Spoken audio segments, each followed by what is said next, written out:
여러분 안녕하십니까? 광주 MBC 뉴스투데이 시작합니다. 먼저 오늘의 주요 뉴스입니다. 각 정당 대표와 지자체장들의 대선 출마 선언이 잇따르는 가운데 조국혁신당과 진보당 등 소수 야당들도 잇따라 광주 전남을 찾아 존재감 알리기에 나서고 있습니다. 임택 광주 동구청장이 출장을 간 사이 동구청 공무원 3분의 1가량이 무더기로 휴가를 떠나 논란입니다. 예술과 학교 교육을 연계한 다양한 예술체험 프로그램이 학교 밖에서 시도되고 있습니다. 전공의 집단사직 사태 이후 의료진 부족 현상이 이어지면서 환자를 헬기로 이송하는 일도 크게 줄었습니다.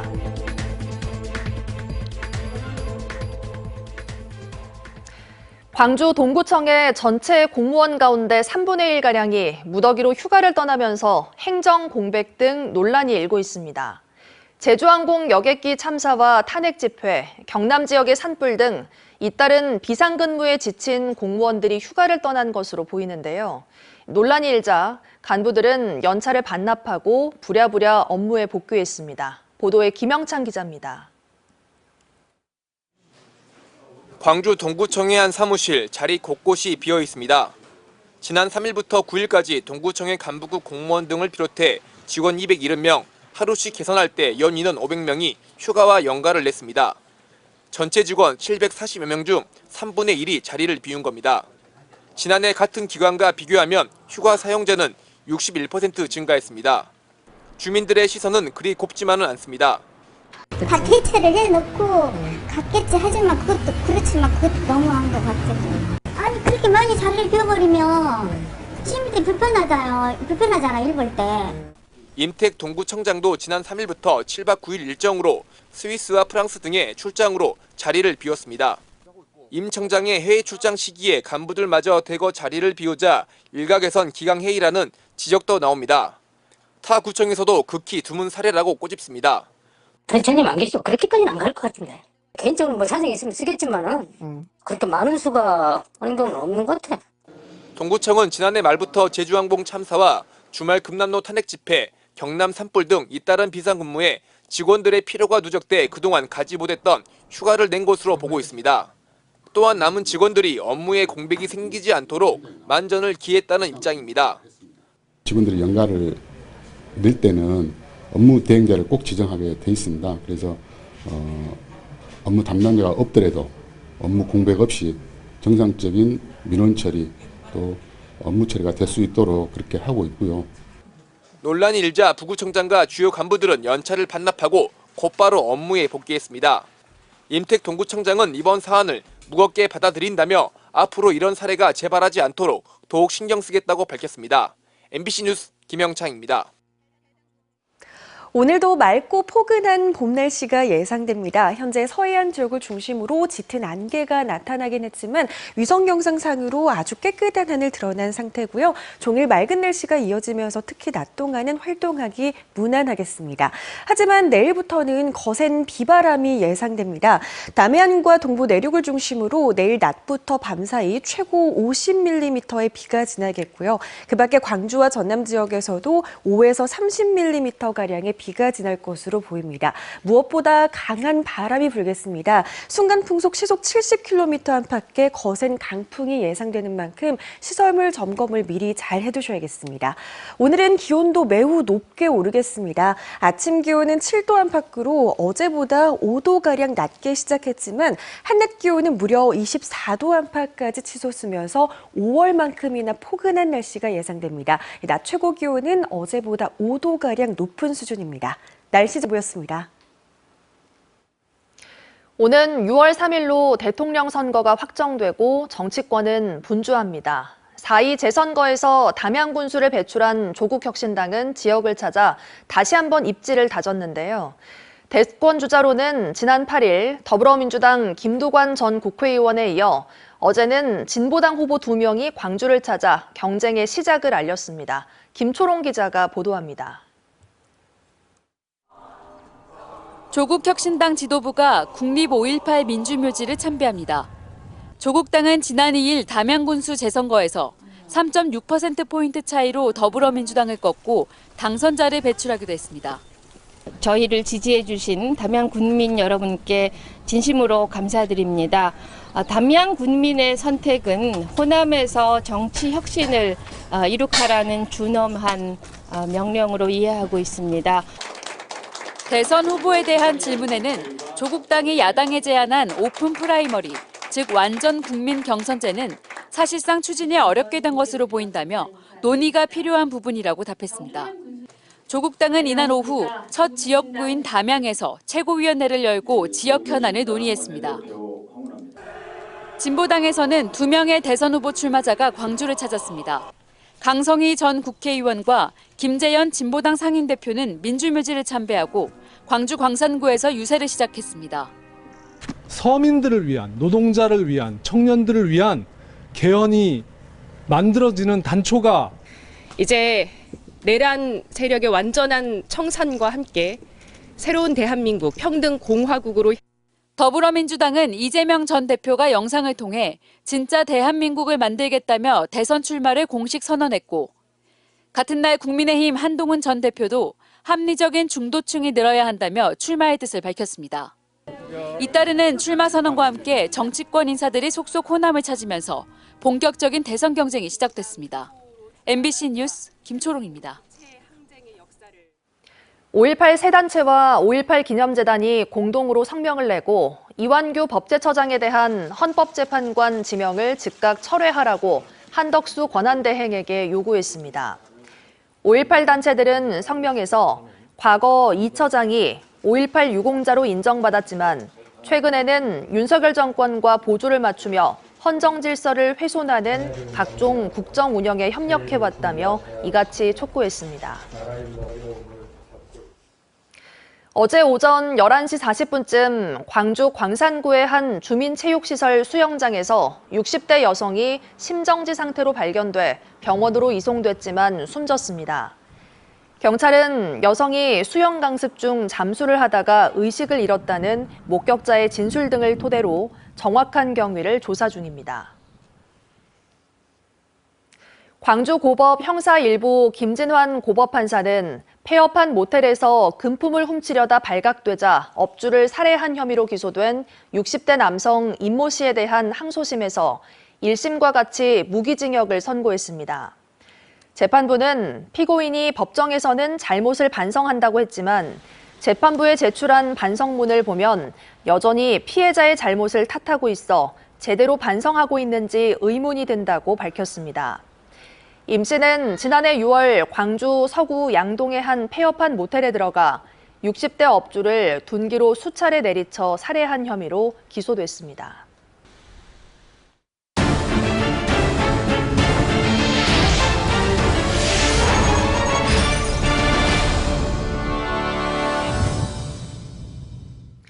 목포시 선거관리위원회가 어제 회의를 열고 목포시장 재선거를 실시하지 않기로 최종 결정했습니다. 지난 9일 신안군 선관위도 같은 결정을 내려 목포시와 신안군의 시장 군수 공백이 동시 지방선거가 실시되는 내년 6월까지 1년 이상 장기화될 전망입니다. 보도에 김윤 기자입니다. 목포시장과 신안군수가 동시에 직위를 상실한 것은 지난달 27일입니다. 대법원에서 목포시장의 경우 부인의 공직선거법 위반 혐의가 인정돼 직위를 상실했고 신안군수도 기간제 공무원 부당 채용 혐의와 관련해 확정 판결을 받아 직위를 잃었습니다. 공직선거법에 규정된 지방자치단체장 재보궐선거일은 4월과 10월 첫 번째 수요일, 재보궐선거 사유가 확정된 날짜가 전년도 9월 1일부터 2월 말일까지면 4월에 실시하고 3월 1일부터 8월 말일까지면 10월에 실시하도록 규정하고 있습니다. 목포시장과 신안군수 선거에는 공직선거법에 따라 오는 10월에 실시해야 합니다. 하지만 10월 선거 이후 새로 뽑힌 단체장의 임기가 채 1년도 되지 않아 공직선거법 201조에 따라 시군 선관위에서 재보궐선거를 실시하지 않기로 결정했습니다. 대통령 선거와 같이 치러야 한다는 여론도 있었지만 선거 사유 확정일이 2월 말까지여야 한다는 법 조항에 저촉돼 실시할 수 없는 것으로 판단했습니다. 따라서 목포시장과 신안 군수 자리는 지난달 27일부터 내년 6월 30일까지 15개월 이상 장기간 공백 상태가 이어질 전망. 양 시군의 통합 문제는 물론 산적한 현안 문제 등이 1년 이상 장기 표리할 것으로 보입니다. 또한 직무 대행 체제에서 최소 2번 정도의 서기관과 사무관급 인사도 예정돼 있어 어떤 인사가 이루어질지도 관심사로 떠오르고 있습니다. MBC 뉴스 김윤입니다. 예술과 학교 교육을 연계한 다양한 예술 체험 프로그램이 학교 밖에서 시도되고 있습니다. 주로 소음과 위험성 때문에 학교에서는 수업이 쉽지 않은 과정들이 운영되고 있는데요. 학생들의 적성과 진로를 찾는 데도 도움이 되고 있습니다. 이재원 기자가 보도합니다.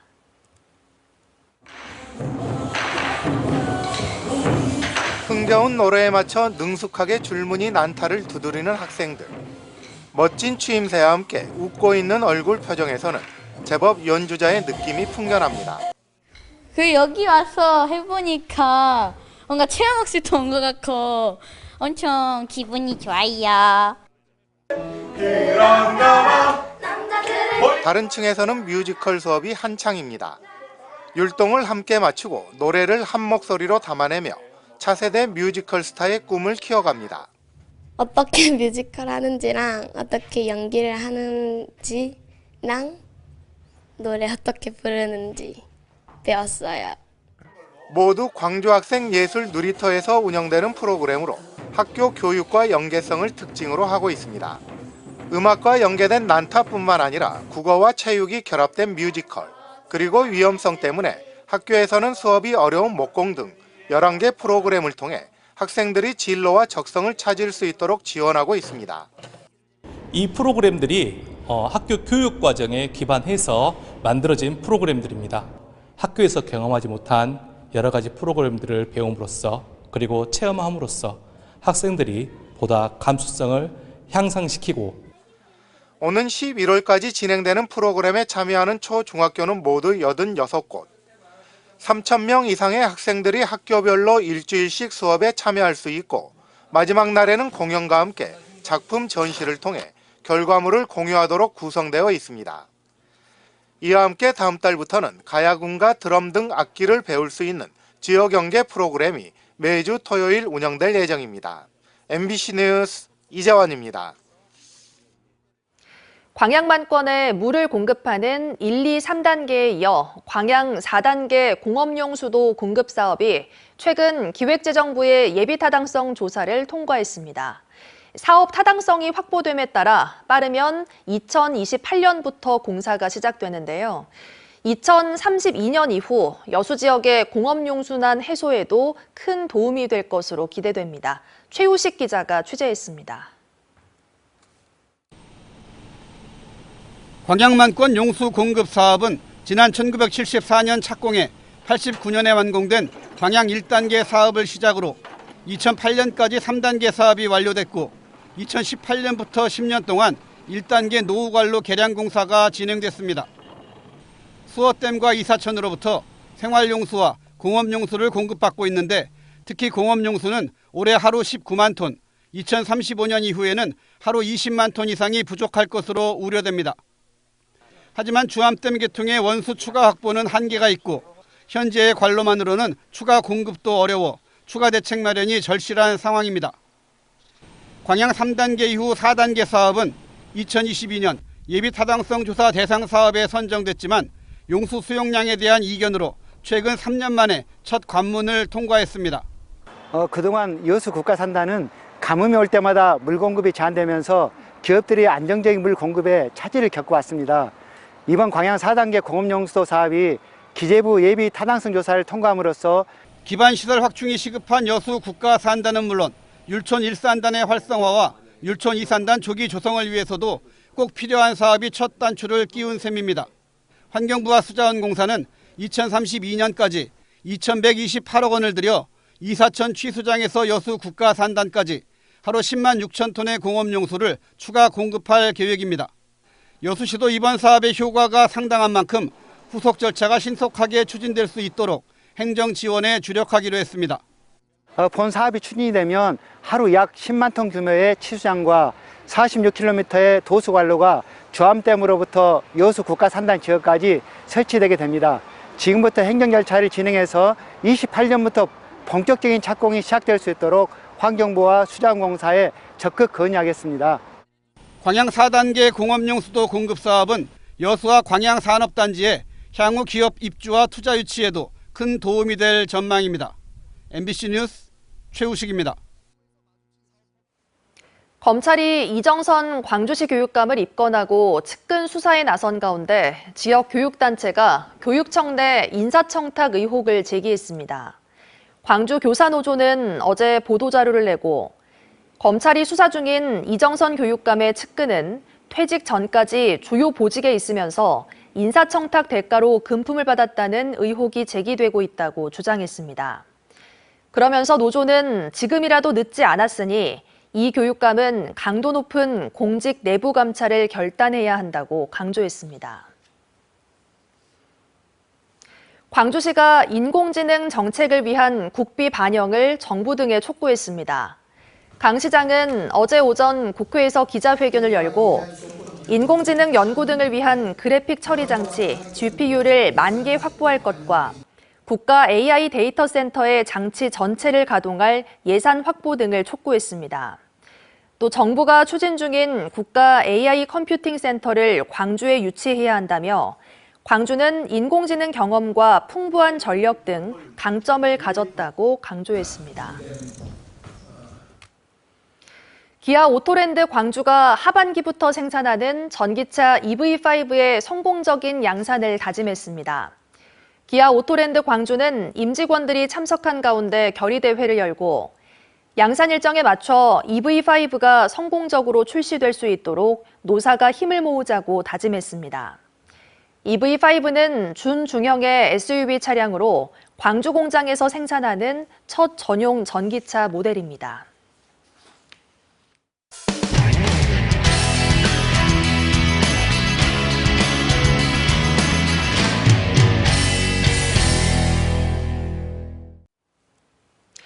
조기 대선이 확정되자 자치단체장마다 너도 나도 출마를 준비하고 있는데요. 홍준표 대구시장도 대선 출마를 위해 시장직을 그만둡니다. 3년 재임 기간 동안 제왕적 시장, 독단, 불통이라는 지적이 끊이지 않았는데 대선 레이스에서는 어떤 평가를 받을지 주목됩니다. 대구문화방송 윤태호 기자가 보도합니다.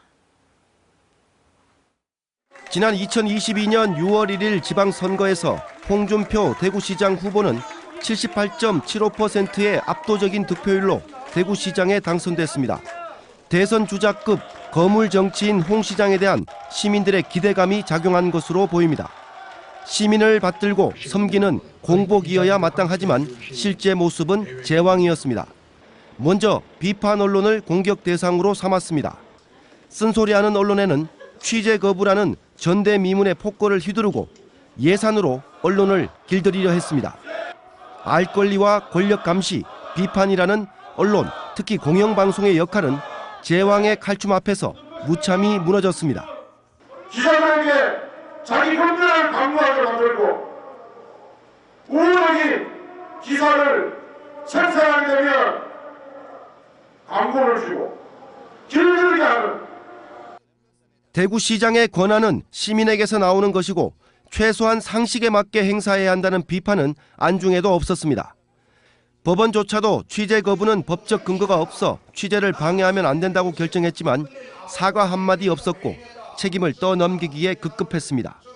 말을 못하게 입을 틀어막는 이른바 입틀막 행태는 비판 언론에만 그치지 않았습니다. 올바른 대구시정을 위해 감시활동을 벌여온 시민사회단체에는 고소와 고발로 입을 틀어막으면서 갈등과 반목을 스스로 불러왔다는 비판이 거셉니다. 한마디로 완전히 폭주를 일삼은 거죠. 오히려 시장이 갈등과 분열의 중심이 되었고 시정을 끝없이 퇴행시켰죠. 언론과 시민사회단체는 대구 시민이 부여한 권한으로 존재하는 사회적 공기입니다. 내 마음에 들지 않는다는 이유로 척결 대상으로 삼는 것은 대구 시민을 무시하고 우롱하는 처사로밖에 볼 수 없다는 지적이 나옵니다. 행정력과 예산까지 써가며 불필요한 싸움에 열을 올리더니 대선판이 벌어지자 기다렸다는 듯이 자리를 내팽개침으로써 무책임함에 극치라는 비난이 터져나옵니다. 갈등을 조장하는 시정이었다는 평가가 더 많은 걸로 우리가 잘 알고 있습니다. 갈등의 조정과 화해라는 시대 정신에 맞는 시정을 이끌어왔는가에 대해서는 많은 시민들이 의문을 던지고 있고 여기에 대해서는 유권자들의 냉엄한 평가가 있지 않을까 이런 생각을 합니다. 홍준표 대구시장은 협치보다는 독단으로 소통보다는 불통으로 대구시정을 이끌면서 크고 작은 상처를 남겼다는 평가를 받습니다. 대선 출마를 위해 시장을 그만두는 것은 개인 선택의 자유지만 이 대통령 선거라는 가장 큰 공적 영역에서 그가 시장으로서 보여준 제왕적 행태가 어떤 평가를 받을지 준엄한 심판대에 올랐습니다. MBC 뉴스 윤태호입니다. 캠핑 문화 확산을 계기로 강원도 태백시가 많은 돈을 들여 캠핑장을 지었습니다. 그런데 캠핑장 수익보다 유지 비용이 더 많이 쓰일 것으로 보여 비판이 적지 않습니다. MBC 강원 영동 조규환 기자가 취재했습니다. 태백시 황지동 한백산 자락에 새로 들어선 캠핑장입니다. 자동차형 14명과 텐트형 16명 등 캠핑시설 30명과 취사장, 화장실이 있습니다. 현재 이 시설은 캠핑장 등록 기준에 맞게 안전시설을 갖추는 등 막바지 개장 준비를 하고 있습니다. 캠핑장을 짓는데 강원도 기금과 시비 등이 모두 54억 원 넘게 쓰였습니다. 캠핑장 앞 작은 하천은 9억 원을 들여 재해를 예방하고 물놀이를 하도록 말끔하게 정비했습니다. 안내도, 비상대피도 등 이런 관련 시설을 최종적으로 마무리하고 늦어도 5월 달까지는 이제 최종 개장을 목표로 해서 지금 사업을 진행하고 있습니다. 그러나 태백 지역뿐만 아니라 인접도시에 공공과 민간 캠핑장이 많이 있어 시설 경쟁력에 우려가 제기됩니다. 무엇보다 캠핑장 운영 수익이 매년 들어가는 운영비보다 적은 게 문제입니다. 태백시는 매년 2억 원가량의 비용을 주고 시설관리공단에 캠핑장 운영을 맡길 예정입니다. 하지만 태백시가 외부 기관에 맡겨 분석한 자료를 보면 1년 수입은 1억 2천여만 원에 불과해 매년 수천만 원씩 미치는 것으로 예상됩니다. 이마저도 성수기 평일과 주말에 100%, 비수기에 80% 이상 캠핑장을 채워야 가능한 금액입니다. 운영비 2억 들어갈 거고 위탁을 줘도 그 돈은 매년 들어가야 되기 때문에 이게 자기 돈이면은 이게 할 수 있는 사업이냐는 거죠. 할 수 없는 것에다가 돈을 들여서 지금 마이너스 나는 게 뻔히 있는데 그런 조사. 여기에다 여름이면 하천 수질이 나빠져 물놀이가 가능할지도 의문시되고 있습니다. 캠핑장을 찾는 야영객들이 얼마나 지역 상권을 이용할지 모르는 상황에서 태백시 행정을 바라보는 시선은 곱지 않습니다. MBC 뉴스 조규환입니다. 전공의 집단 사직 이후 응급실을 찾아 헤매는 응급실 뺑뺑이는 이제 일상이 됐는데요. 의료진이 부족해서 다른 병원에서 오는 환자를 수용할 여력이 없어지면서 환자 이송 헬기의 운행도 크게 감소했습니다. 원주문화방송 유주성 기자가 보도합니다. 전국 소방 헬기의 병원 간 이송 건수입니다. 지난 5년 동안 연 800건 안팎을 보이던 이송 건수는 의정 갈등으로 전공의가 집단 사직한 2024년에는 651건으로 떨어져 전년 대비 18.4% 감소했습니다. 특히 의료 여건이 열악한 강원도에서는 감소폭이 더 컸는데 2023년 176건에서 2024년 125건으로 28.9%나 급감했습니다. 병원들이 응급 환자를 수용하지 못해 나타난 응급실 뺑뺑이 현상이 하늘에서는 소방 헬기의 병원 간 이송이 줄어드는 방식으로 나타난 것으로 보입니다. 병원 간 이송에 통상 동승하던 의사도 응급구조사나 간호사 등 다른 의료 인력으로 대체되는 게 일상이 됐습니다. 그 원래 전에는 의사 선생님들이 보통 많이 타셨어요. 인턴분들. 네. 이게 타 병원으로 이송할 때 의사 선생님들이 많이 타셨는데 이 이후로는 거의 의사 선생님들보다는 응급구조사나 간호사 선생님들이 주로 많이. 병원이 자체 운영하는 닥터 헬기가 의사 부족으로 제 기능을 못하면서 닥터 헬기 대신 소방 헬기를 활용하는 경우도 발생하고 있습니다. 제가 기록지나 이런 관제탑을 항상 보면 항상 그런 내용들이 있어요. 의사 탑승이 안 돼서 닥터 헬기 출동 불가 이런 사례가 좀 많습니다. 네, 그래서 그것 때문에 우리가 나가는구나. 그냥 그렇게만 받아들이고 있습니다. 닥터 헬기를 운영 중인 원주 세브란스 기독병원에서도 닥터 헬기에 투입되던 의사가 전공의들의 빈자리를 메우기 위해 응급실 근무 등에 투입되면서 출동 건수가 급감한 것으로 알려졌습니다. 전공의 집단 사직으로 지상에서는 구급차가 갈 곳을 찾지 못하고 하늘에서는 환자를 이송할 헬기가 제대로 뜨지 못하는 씁쓸한 현실이 1년 넘게 이어지고 있습니다. MBC 뉴스 유주성입니다. 국립아시아문화전당의 대표 연극 시간을 칠하는 사람이 영국과 일본에서 공연됩니다. ACC 재단에 따르면 지난 2018년 첫 선을 보인 뒤 꾸준한 찬사를 받았던 5.18 연극 시간을 칠하는 사람이 올해 에든버러 프린지 페스티벌에서 8월 한 달 동안 공연되고 9월에는 일본 베세토 연극제에서 관람객들을 만날 예정입니다. 시간을 칠하는 사람은 옛 전남도청 건물에 얽힌 한 가족의 이야기를 통해 80년 5월 광주를 그린 작품으로 초연 당시 가변형 객석을 설치해 화제를 모았습니다. 프로축구 광주FC가 감독의 공백에도 2연승을 달렸습니다. 광주FC는 그제 광주 월드컵 경기장에서 열린 대구와의 경기에서 강희수의 선취점과 오후성의 추가골에 힘입어 2대1로 승리했습니다. 이정효 감독은 2경기 연속 결장했지만 광주FC 특유의 시스템 축구로 극복하며 제주전 승리를 이어 2연승 행진을 달렸습니다. 이로써 광주FC는 시즌 전적 3승 4무 1패, 승점 13점으로 리그 3위까지 뛰어올랐습니다. 오늘도 맑고 포근한 봄 날씨가 예상됩니다. 서해안 지역을 중심으로 짙은 안개가 나타나고 있긴 하지만 위성 영상상으로 깨끗한 하늘 모습 확인할 수 있고요. 종일 쾌청한 날씨 덕에 활동하기도 무난하겠습니다. 하지만 내일부터는 거센 비바람이 예상됩니다. 토요일 낮부터 밤 사이 전남 남해안과 동부 내륙 지역을 중심으로는 최고 50mm가량의 비가 지나겠고요. 그 밖에 광주와 전남 지역에서도 5에서 30mm가량의 봄비가 지날 것으로 보입니다. 비와 함께 매우 강한 바람도 동반되겠습니다. 광주와 전남 대부분 지역에서 순간 풍속 시속 70km에 달하는 매우 거센 바람이 불겠습니다. 시설물 점검 미리 철저히 해두셔야겠습니다. 오늘 기온은 매우 높게 오르겠습니다. 아침 출근길 기온은 7도 안팎으로 어제보다 5도가량 낮지만 한낮 기온은 무려 24도 안팎까지 치솟으면서 어제보다 5도가량 높겠고요. 5월에 보일 법한 포근함이 감돌겠습니다. 일교차는 매우 크게 벌어지겠습니다. 영암의 현재 기온 2도 안팎 보이고 있지만 한낮 기온 지금보다 20도가량 오름세를 보이겠고요. 순천도 4도로 출발해 한낮 기온은 무려 22도로 예상됩니다. 바다의 물결은 비교적 잔잔하게 일겠습니다. 최고 1m에서 2m 안팎으로 예상됩니다. 내일 비가 내리면서 기온은 내림세를 보이겠고요. 다음 주 월요일까지는 비교적 추운 날씨가 이어지겠습니다. 날씨 정보였습니다. 이상으로 뉴스 마칩니다. 함께해 주신 여러분 고맙습니다. 언제 어디서나 내 손 안의 뉴스.